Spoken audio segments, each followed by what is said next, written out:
working for you. CBS 6 News at 11 starts with a breaking news alert.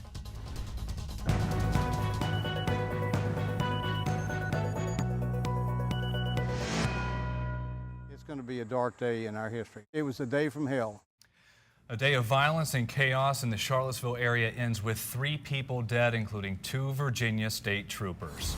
This video just into our newsroom shows an ambulance receiving a Virginia State Police escort on Interstate 64.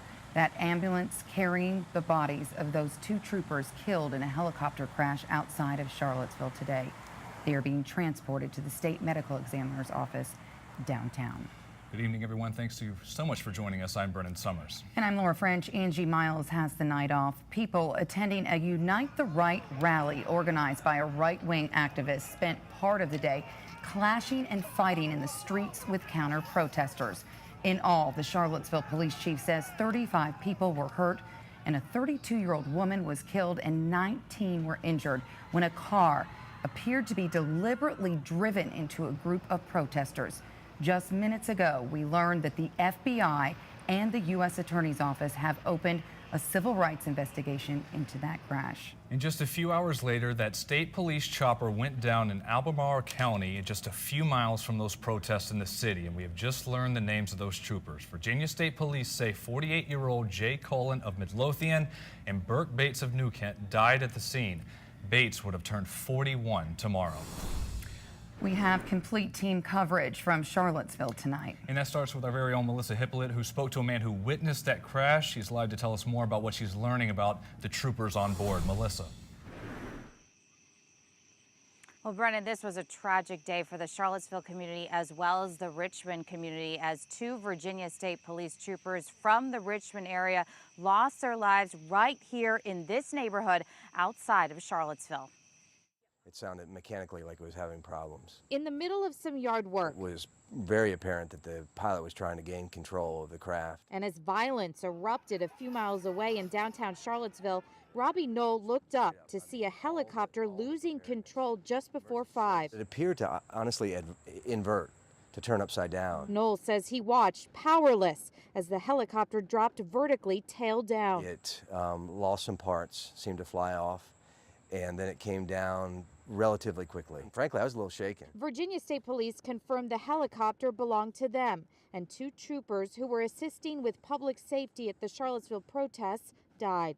Those troopers are Lieutenant H.J. Cullen, age 48, from Midlothian, Virginia, and Trooper Pilot Burke M.M. Bates from New Kent. Trooper Bates would have been 41 this Sunday. It was tragic, and you could tell right away it was tragic. You could tell. Just by it got me a little choked up in talking to some of the neighbors about it early on. President Donald Trump offered his condolences in a tweet to the, quote, families and fellow officers of the Virginia State Police who died today, unquote.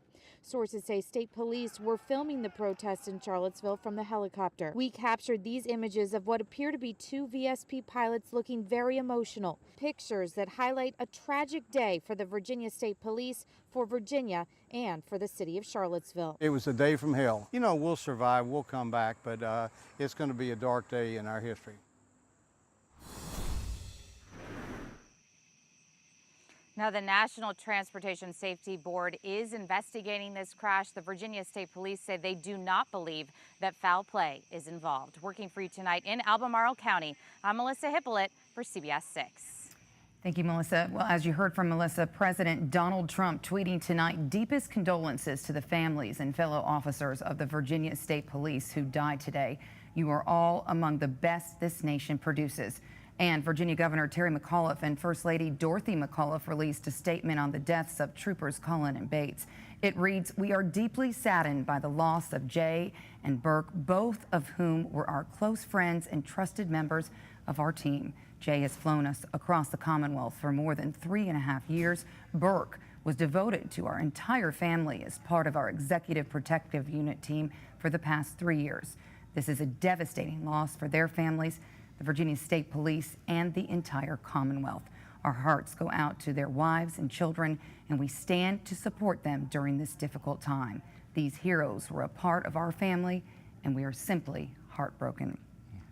Well, that helicopter crash happened just hours after a car tore through a crowd of protesters marching near Charlottesville's downtown mall, killing a woman and injuring many others. We have new details. Police say the driver is pictured here, 20-year-old James Alex Fields Jr. from Ohio. He's now been charged with second-degree murder, malicious wounding, and failing to stop.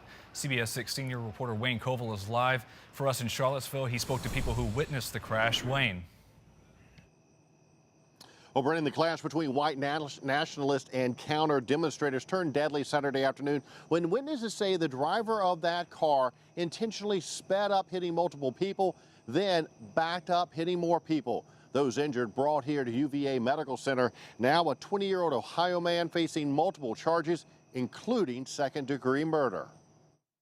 They were running for their lives is what it looked like. The video is chilling, a car plowing through people walking along a street. The impact so forceful, one victim thrown into the air.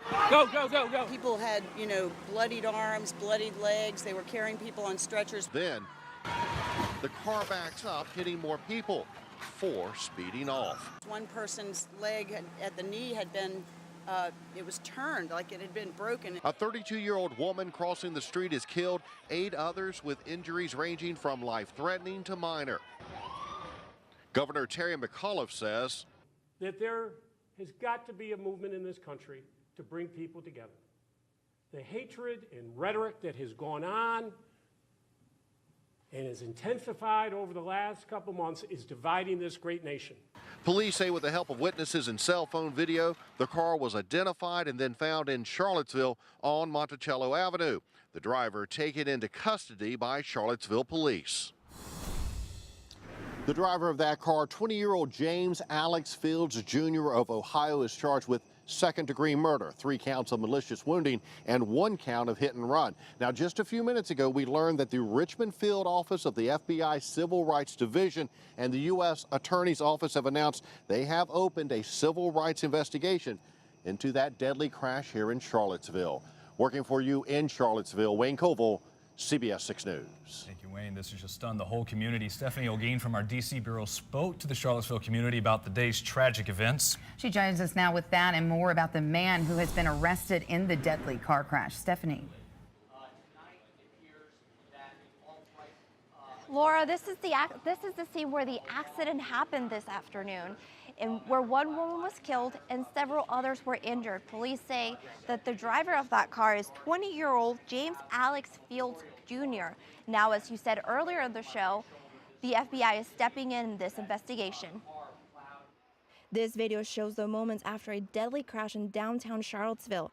A car rammed into a crowd of counter-protesters gathered to oppose the Unite the Right rally of white nationalists and other right-wing groups. The crash killed a 32-year-old woman. Charlottesville's chief of police, Al Thomas, says she was crossing the street when she was hit. 19 other people were injured in that crash. Police say their injuries are ranging from minor to serious injuries. Police identified the driver of that car as James Alex Fields Jr. of Maui, Ohio. CNN reports he's being held on second-degree murder, malicious wounding, and failure to stop in a death. In a press conference, Governor Terry McAuliffe said these violence acts in the Commonwealth will not divide the state or the country. But my message is clear. We are stronger than you. You have made our Commonwealth stronger. You will not succeed. There is no place for you here. There is no place for you in America. Thomas says the suspect was arrested not too far from the crash. And many in the Charlottesville area say today's events do not reflect the city's culture. This doesn't represent either Charlottesville or the University of Virginia. I have a hard time believing that the people who are here today and participated in this are from Charlottesville. Charlottesville is a very open town, very welcoming to all likes. Again, James Fields Jr. is being held at the Albemarle Charlottesville County Regional Jail for that crash that happened this afternoon. Like I said, the FBI is still investigating and they haven't released much details on that crash. Important to note, police made also 3 other arrests earlier today related to the rally held at the Emancipation Park.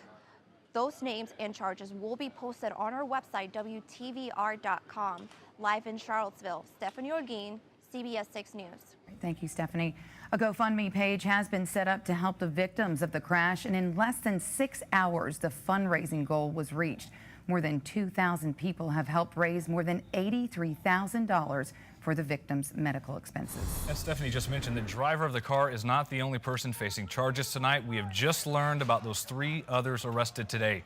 They are 21-year-old Troy Dunnigan from Tennessee. He's charged with disorderly conduct. 21-year-old Jacob Smith Louisa is charged with assault and battery. And 44-year-old James O'Brien from Florida is accused of carrying a concealed handgun. Well, just before this day turned deadly, there was still a lot of violence at the Unite the Right rally. It started early today. Our Brendan King was there for all of it. He spoke to demonstrators on both sides.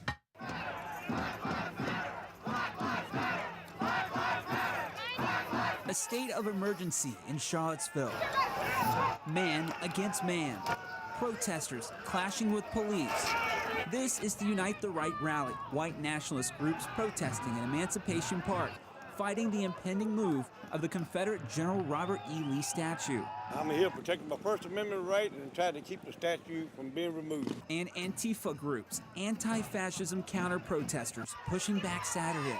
A group of people thinks that they are entitled more so over another group of people. Both demonstrators and journalists pepper sprayed. This event has been declared an unlawful assembly. You are to leave the area immediately, or you will be arrested. As violence grew among the thousands, police moved in and forced everyone out even before the rally was scheduled to start at noon. I'm pro-Southern. We caught up with this white nationalist at the rally and later at McIntyre Park, about 2 miles away, bloodied up. Now we'll never back down. The alt-right gathered here to get a boost from former KKK leader David Duke. This is the first step toward taking America back. We're not going to sit down and take it any longer. During a day where the ugly side of America spilled out in the streets. This is our history, and it doesn't need to be removed. After this violent Saturday, organizers of this Unite the Right rally say they will return to this area. Working for you in Charlottesville, I'm Brendan King, CBS 6 News. In the aftermath that followed, Charlottesville Mayor Mike Signer released a statement referring to today's rally as a, quote, cowardly parade of hatred, bigotry, racism, and intolerance marched down the lawns of the architect of our Bill of Rights. He went on to say in part, quote, everyone has a right under the First Amendment to express their opinion peaceably. So here's mine. Not only as the mayor of Charlottesville, but as a UVA faculty member and alumnus, I am beyond disgusted by this unsanctioned and despicable display of visual intimidation on a college campus. Virginia's U.S. senators also spoke out about the violence. Senator Tim Kaine released a statement that reads in part, let's pull together regardless of party, race, or religion to reject hatred in no uncertain terms and stand together. Meanwhile, Senator Mark Warner also tweeted saying, those who travel to Virginia to incite unrest don't understand the Virginia-born values that make our country great. Earlier today, President Trump spoke with Governor McAuliffe about the violence. The president said the two spoke over the phone and agreed that the hate and division must stop. The president was in New Jersey at the time, where he signed a bill meant to help veterans in the workforce. During a news conference, he called for peace.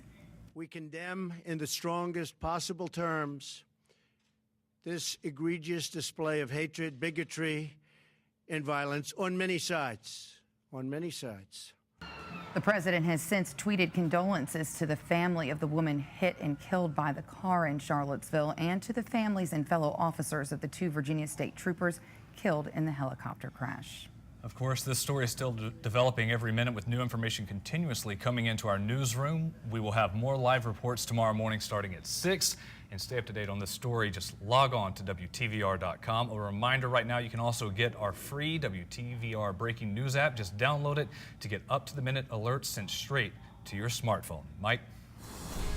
All right, we are waiting on a possible shower or thunderstorm coming through town as a cold front moves through overnight. It's very warm, it's very muggy. It will stay that way, but the humidity may drop just a notch tomorrow. We'll talk about that and a new tropical depression in the Atlantic in just a few moments.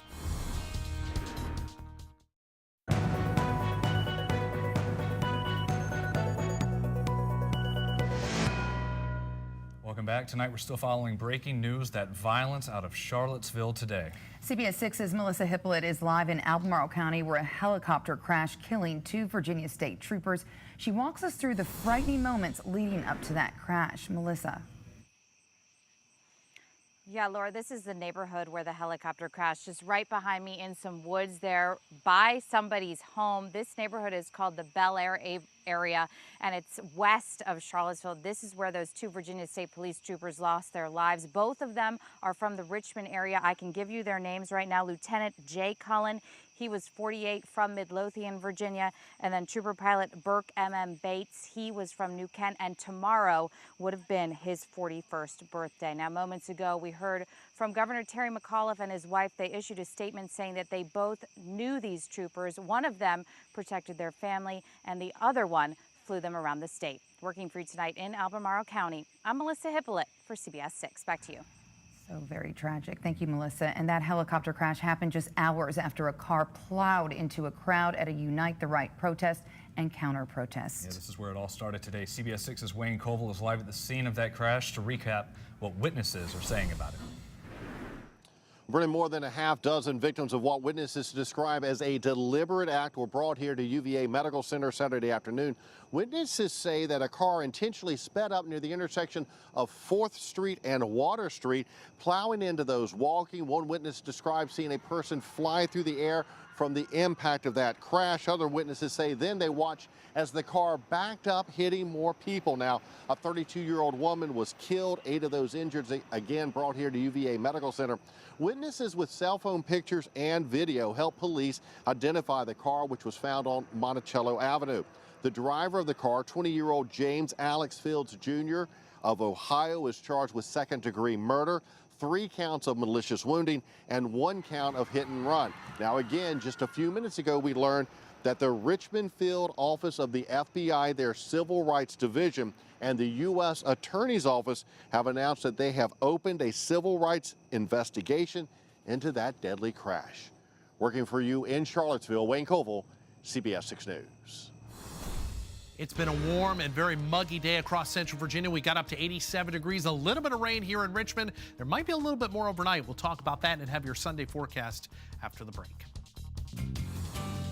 CBS 6 Sky Tracker, sponsored by JES Crawl Space and Foundation Repair. Now from CBS 6, the Weather Authority, meteorologist Mike Goldberg. We are tracking a cool front sliding into the state right now. It has triggered a lot of rain across northern Virginia. We still have showers and a few thunderstorms here. Some pretty decent thunderstorms going through the Fredericksburg area. These are going to trail towards the northern neck over the next couple hours. And the backside of this may actually come through the metro area with a passing shower or thunderstorm over the next couple of hours. 75 degrees. The dew point is right at 75. So we're at the top. We're saturated. Humidity at 100%. A southerly breeze right now coming in at 5 miles an hour. As the front sags to the south and east, the humidity will drop slightly tomorrow. Not quite as muggy as today, but still somewhat humid tomorrow. 71 degrees for the overnight low. The drier air really impacts areas to the north and west, where we could get down into the low and mid 60s by sunrise. Tomorrow, highs in the low to mid 80s. There's going to be a lot of cloud cover around because this front's going to be very slow to push to the south and east. And south side will be where we could see another shower or thunderstorm during the day tomorrow. The good news for the flying squirrels is the rain will be gone out of the metro area and skies will just be variably cloudy around here for brunch and baseball. First pitch is at 12:05. Temperature will be right around 79 degrees. Out at the beach, it's not such good news. Scattered storms in the picture, about a 40% chance there, so not a great beach day. However, on the other side of the state, it's going to be nice up in the Blue Ridge. Partly to mostly sunny skies and rather pleasant. Lower humidity and temperatures in the mid and upper 70s. So here's midnight. Again, these storms pushing to the east towards the northern neck and a shower or two coming on through the metro area. This all disappears tomorrow morning. We're left with cloud cover. And notice any rain is likely across south side during the day tomorrow. Clouds will break for some occasional periods of sunshine, but it's not going to be a bright and sunny day by any stretch. You have to go north of town up towards D.C. to see a lot of sunshine. Notice the clouds really fill in again on Monday. That's because this front that sags to the south tomorrow will come back north on Monday. More clouds, a few scattered showers and storms in the picture. and maybe the same deal on Tuesday. Scattered showers and thunderstorms in the picture before it dry out again a little bit by the middle of the week. See this little circulation here? This is a new tropical depression just formed east of the Bahamas right now. Maximum sustained winds 35 miles an hour. It's officially tropical depression number 8 and expected to become tropical storm Gert. But notice all of our computer models in agreement that this is going to stay well east of the coast of the United States. It'll kick up the swells and high seas here along the mid-Atlantic coast over the next couple of days, but it stays out to sea, which is good news. So passing shower thunderstorm tonight here in RVA in central Virginia as that front sags into the region. 71 by morning, mid-60s off to the northwest. The wind swings around to the north and northeast tomorrow with periods of sunshine. Not a bad day, a little bit less humid, but still not really comfortable. There'll still be some humidity in the air, so it's more like a typical August day. 79 at noontime, high temperatures in the mid-80s. 7-day forecast. The clouds and a few showers and storms return Monday and Tuesday, and it heats up later in the week to near 90. Another front comes into the region on Friday with a few more storms. Here's Sean. Thanks, Mike. Coming up in sports, the Redskins make some roster moves, and could this Redskin get closer to finally getting on the field? That and more when CBS 6 News at 11 continues at 90 seconds. Now, from the Geico Sports Desk, Sean Robertson. We begin with the Redskins, where they officially ended Trent Murphy's season by placing him on the injured reserve list. Murphy tore the ACL and MCL in his left knee during Thursday's loss at Baltimore. Now, you're probably wondering about his 4-game PED suspension. Murphy will still serve the penalty through the first 4 games of this season. Now, he won't get paid during the suspension, and we have to do his injury rehab somewhere away from Redskins Park. Murphy will also be a free agent next March. Meanwhile, the news is getting better for Skins tight end Jordan Reed. Reed, who's been on the physically unable to perform list since camp started, hopes to be in the lineup for next Saturday's preseason game against Green Bay. He was working out on a side field of the Bon Secours Redskin Training Center as he recovers from a toe injury. Head coach Jay Gruden is hopeful that Reed is available for the Packers next Saturday. Over at the Diamond, it was CBS 6 fan experience night during Game 1 of the Squirrels doubleheader with the Fighting Phils. Several members of the CBS 6 family was there taking part in some in-between inning entertainment during the game. All Reading. Top of the second for Angelo Mora, who goes deep off of Dan Slania, a solo homer to right his 9th of the year.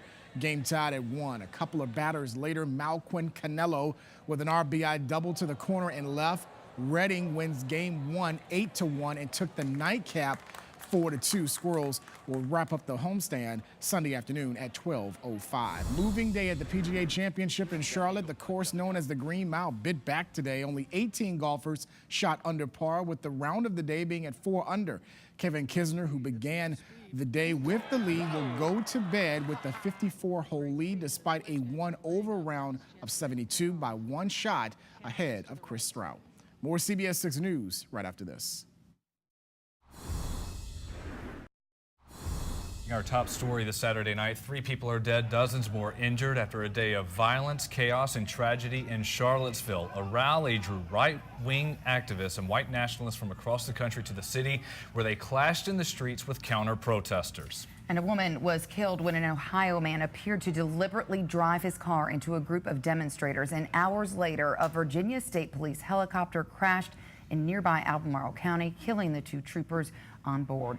Complete details on WTVR.com. And Mike Goldberg here with the last check of our forecast. Yeah, tomorrow offers a little bit of sunshine, temperatures in the low to mid 80s. The humidity will drop a little bit tomorrow. It won't be quite as muggy, but more typical for August. And then some showers, thunderstorms are in the picture to start off the week. By the way, there still could be a shower thunderstorm coming through tonight. A few folks up in Spotsylvania telling me they're getting some heavy rain right now.